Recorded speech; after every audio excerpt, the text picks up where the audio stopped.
Welcome to another weekend bonus episode of the Tech Meme Ride Home. I'm Brian McCullough. About a year ago, Elon Musk was doing so much crazy stuff. I was desperate for someone to tell me what was going on. So I reached out to Rob Maurer from the Tesla Daily podcast to be a sort of Elon whisperer for me. Rob was great and gracious, and actually, that was the beginning of the weekend bonus episode idea, in a way. So, a year on, let's take Elon's temperature again, and Tesla's. Great conversation today with Rob about where Tesla's at, and also, congrats to Rob and the Tesla Daily podcast for turning 2 years old. If you don't know the show, it's a daily show like ours. Would complement ours if you're into Tesla and EVs and cars and stuff. Subscribe now. Tesla Daily. It was over a year ago, Skype tells me, but I thought it was less than that. But when we spoke a year ago, it was right in the midst of, I don't know what you would call it, Elon's Rumspringa or whatever it was. So that is the best description of it that I've definitely heard. Well, all right. But so it's a year on now. It seems to have calmed down. Yeah, I think so. Not to ask you to get all, gossipy National Enquirer about it, but do we have a read on what was going on at this point last year? Was it a bad breakup? Was it just too much stress? Like, what do you think was going on? Yeah, I think probably a combination of a lot of things. I don't want to speculate too much on that because obviously it's a personal thing for Elon, but I think everybody has kind of tough periods of time, especially, when you're the CEO of three at this point, I guess, billion-dollar companies. So I think it's pretty understandable, but obviously I think there were some missteps along the way at some times last year. But to your point, I think it's, things have normalized and steadied out a little bit. And last year, definitely, as I said, missteps, but I also think that a lot of that got amplified a little bit by the media. Which, isn't too unusual. Do we have a sense that maybe there's been some sort of a PR change? Like, have they reined him in to some degree? Yeah, I don't know that he'll ever be fully reined in. Of course. Yeah, I don't think people would necessarily want that. That's, part of the whole Elon brand. But so definitely some changes have been made. So, last year, just to catch people up, there was the whole, funding secured saga of Elon trying to take Tesla private. Then the SEC kind of took issue with that tweet, filed a lawsuit basically saying that Musk had misled shareholders. So that kind of played out. Musk and Tesla and the SEC reached a settlement agreement. Basically, the terms of that required him to step down as the chairman of Tesla's board of directors for 3 years. Also pay like a $20 million fine. I think Tesla and Elon both had to pay those fines. And then they also put a stipulation in there that Elon would receive approval for all future written communications that could basically, be a forecast or something like that. Affect the stock, maybe. Yeah, something that would be of importance to investors, basically. So they kind of settled on that. Elon never admitted to fault in that agreement. So I think given his way, he would have continued to see that play out in court. But at the time, I think Tesla and Elon both felt that it would be better for shareholders to just kind of settle and move on, and they felt comfortable with those terms. So that's kind of how that ended up. And then, so Tesla now has a new board chairman or chairperson. So Robin Denholm was a board member at the time. She's also the CFO and COO at Telstra, coincidentally enough, which is Australia's largest telecommunications company. So she stepped down in that role, or is in the process of stepping down in that role, and is now the chair of the board full time. So there has been a little bit of the governance changes there since that whole thing kind of played out. Yeah, and this is largely what this conversation is about, is sort of like a year on, like taking the temperature again, with the caveats that while we cover Tesla now and again, it's not something that I'm paying attention to every day. So, right. In aid of that, one of the things that I did cover earlier in the year was one day I did a big segment about record deliveries, stock way up, and then seemingly a couple weeks later, a horrible earnings report. and stock way down. Stock way down. Yep. So it's a roller coaster for sure. Well, okay, whatever. That's the nature of this company in general. What happened there? And now I think we're maybe another quarter on from that. What happened, and what is the situation in terms of where are sales and where are we? Yeah, for sure. It's a great question. Always top of mind. So we are now in Q3, about halfway through Q3. So the quarter you're referring to is Q2. So that's the last report that we would have got. So at the beginning of July, we got the delivery numbers to your point. So Q2 deliveries were an all-time high, slightly above 95,000 total vehicles. So that's over 77,000 Model 3. And then between Model S and Model X, the more premium, larger vehicles, about 17,000 of those, a little bit over. So that was tremendous progress from Q2 2018. Last year, deliveries were like 40,000. So they were actually up like 135% year over year, which is just really incredible growth. Like we haven't really seen growth like that really in 100 years since, Ford and the Model T kind of started this all out. So really, really happy with the growth there. I think that's where you saw the stock react. They definitely exceeded expectations on deliveries and production. So then we got to the earnings report. Things weren't quite as strong in those regards, or not quite up to the expectations that those record deliveries set for the market. So revenue was still strong, so up 60% year over year. And a lot of things improved, but they did still show a $400 million loss in terms of GAAP profitability. So there's a lot that kind of goes into that. Profitability is an accounting metric. It's definitely an important metric, but there are a lot of things. Profitability is kind of a little bit important. No offense, but a little bit. I agree, 100% agree. But there are other things that are important to look at too. And when you're a rapidly growing company, like I said, deliveries up 134% year over year, that causes a lot of impacts to the financials that don't become apparent necessarily when you're looking at one quarter individually.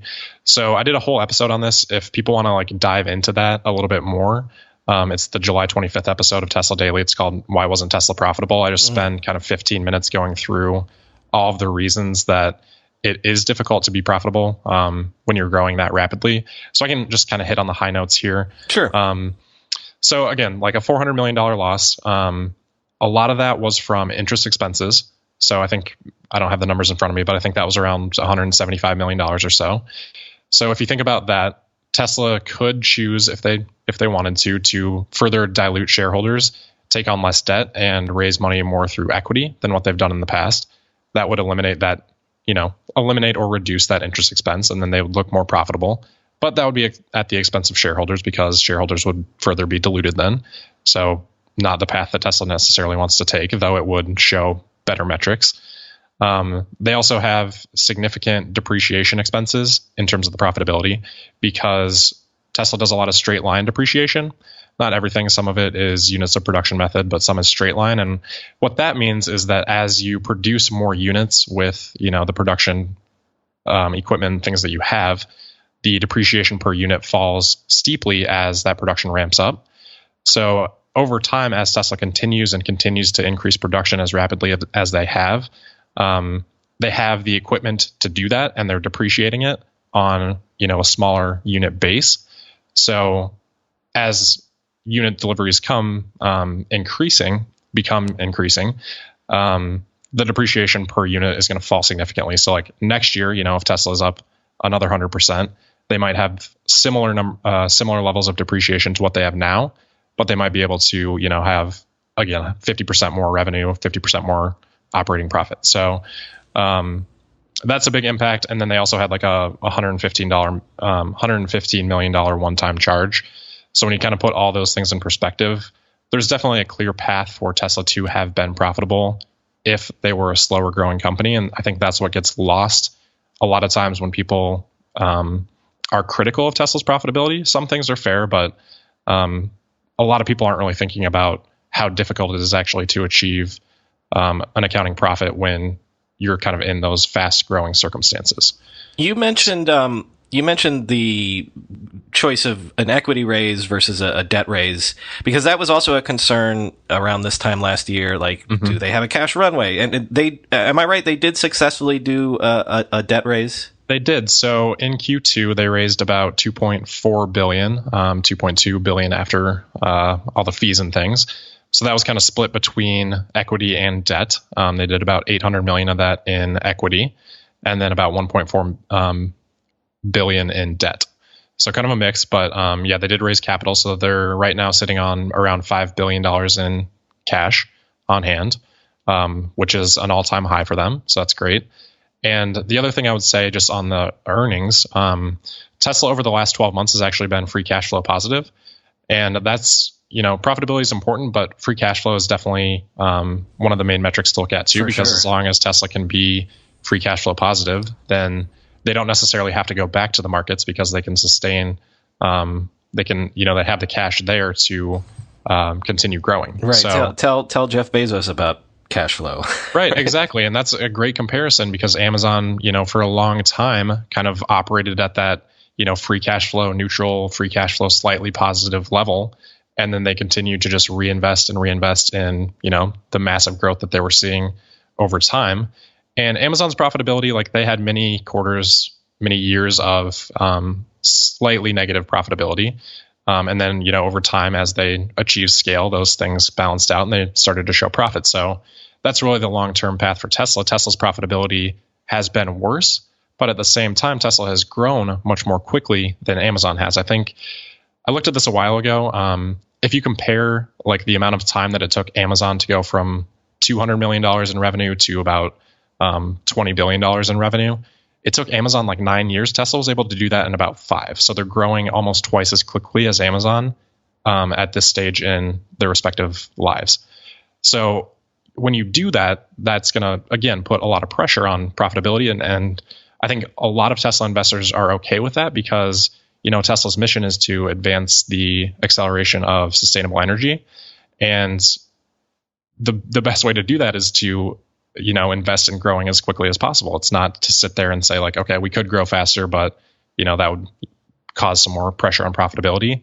Investors support that because, it's a huge market. There's a lot of opportunity there and it also advances the mission.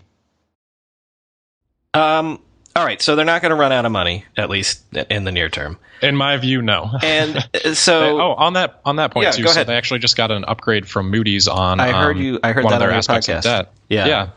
So Moody's apparently, maybe not fully agrees with me, but they're seeing signs of progress there too.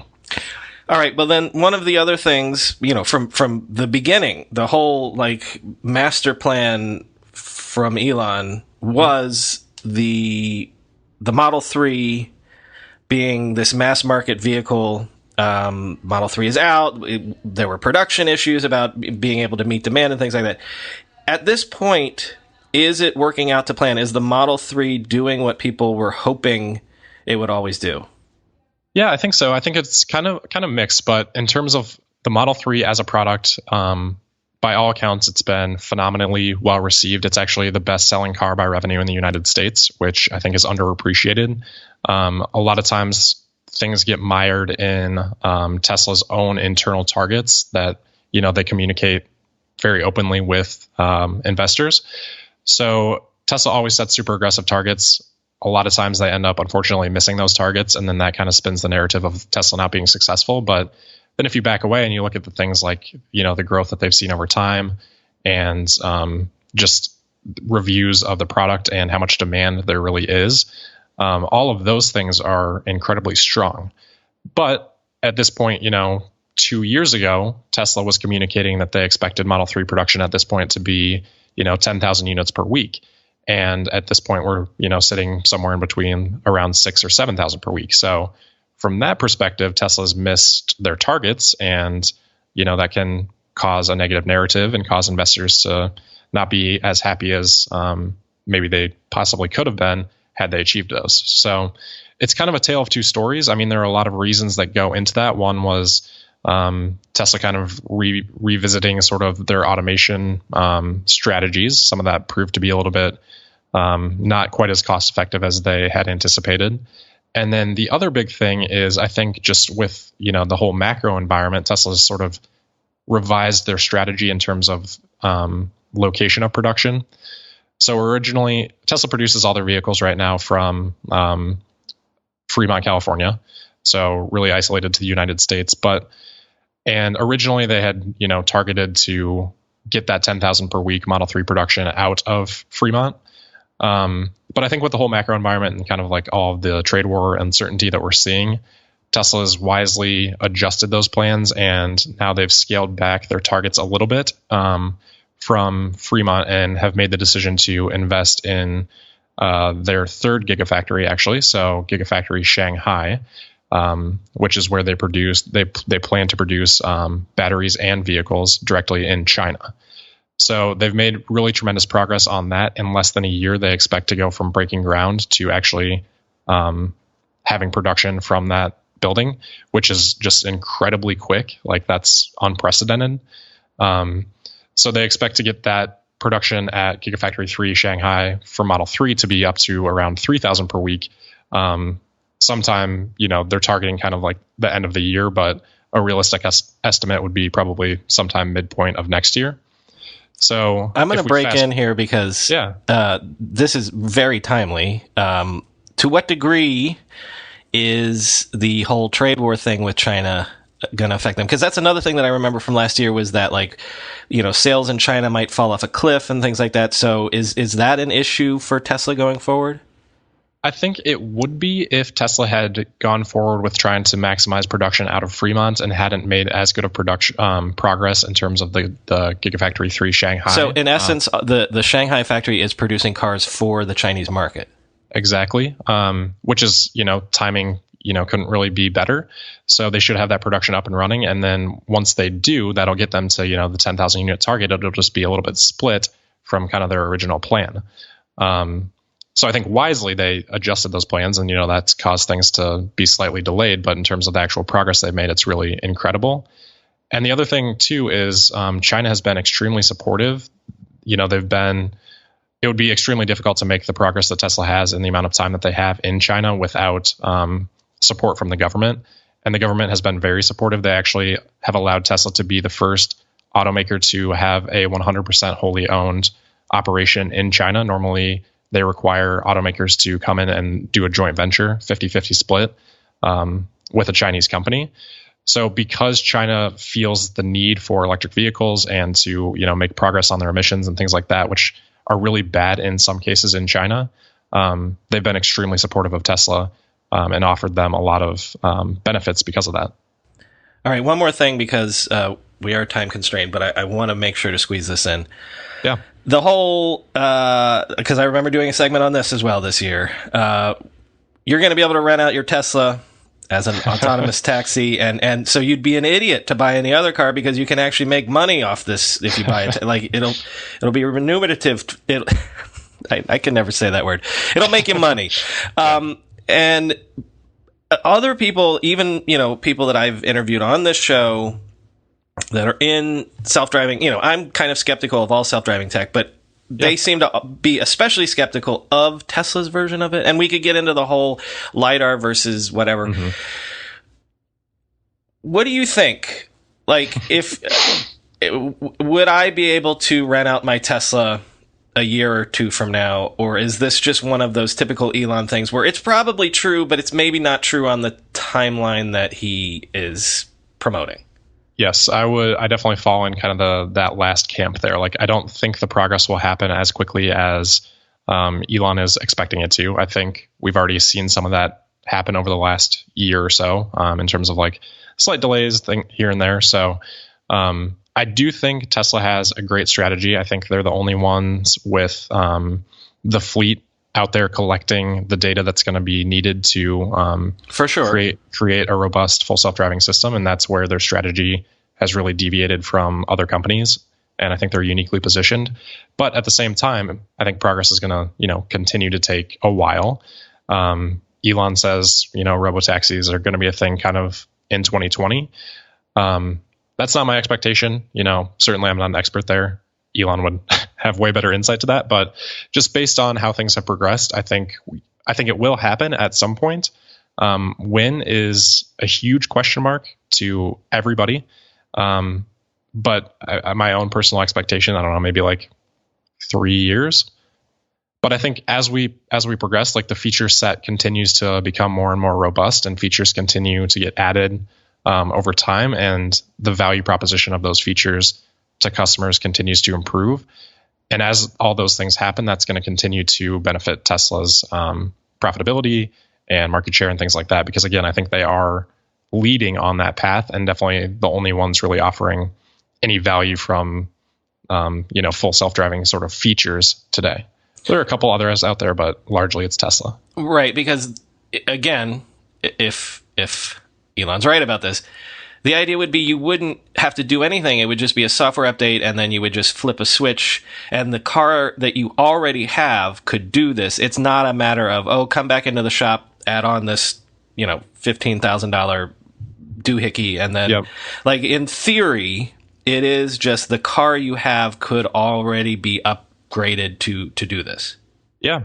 So that's the really crazy and exciting part is Tesla over time, they do over their software updates, and every couple of months Autopilot will improve, and people are already seeing the benefits of that, as they get new features and things like that. It's as simple as Tesla pushing that software update out because they feel like they have the hardware installed on all the vehicles that they've been producing for the last couple of years that's going to be able to be capable of full self-driving once that software development comes along.